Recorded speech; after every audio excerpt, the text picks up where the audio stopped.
بسم اللہ الرحمن الرحیم۔ حضرت صہیب رضی اللہ عنہ بھی حضرت عمار رضی اللہ عنہ کے ساتھ مسلمان ہوئے۔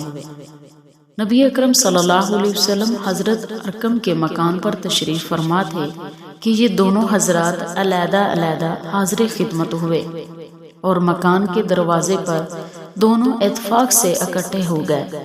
ہر ایک نے دوسرے کی غرض معلوم کی تو ایک ہی غرض یعنی اسلام لانا اور حضور کے فیض سے مستفید ہونا دونوں کا مقصود تھا۔ اسلام لائے اور اسلام لانے کے بعد جو زمانہ میں اس قلیل اور کمزور جماعت کو تکلیفیں پیش آتی تھی وہ ان کو بھی پیش آئی۔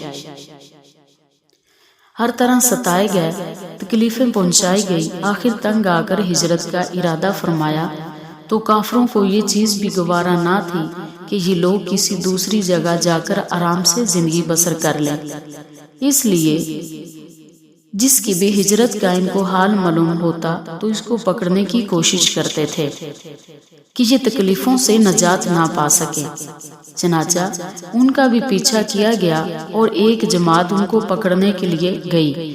انہوں نے اپنا ترکش سنبھالا جس میں تیر تھے اور ان لوگوں سے کہا کہ دیکھو تمہیں معلوم ہے کہ میں تم سب سے زیادہ تیر انداز ہوں، جب تک میرے پاس ایک تیر بھی رہے گا میں تم لوگوں سے لڑتا رہوں گا اور تم میرے قریب نہیں آ سکتے۔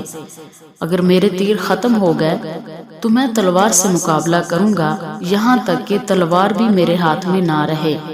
اس کے بعد جو تم سے ہو سکے وہ کرنا۔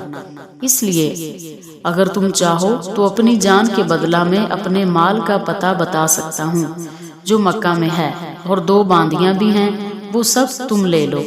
اس پر وہ لوگ راضی ہو گئے اور اپنا مال دے کر حضرت صہیب نے جان چھڑائی۔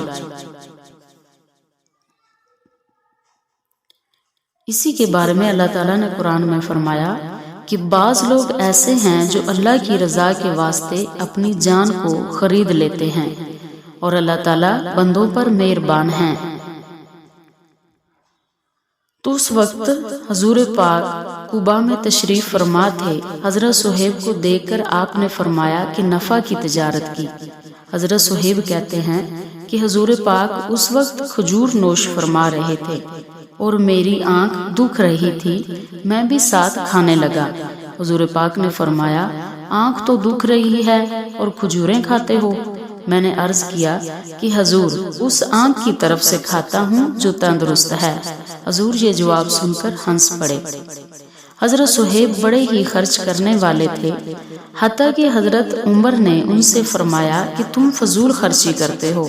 انہوں نے عرض کیا کہ ناحق کئی خرچ نہیں کرتا۔ حضرت عمر کا جب وصال ہونے لگا تو حضرت عمر نے حضرت صہیب کو وصیت کی کہ وہ حضرت عمر کا جنازہ پڑھائیں۔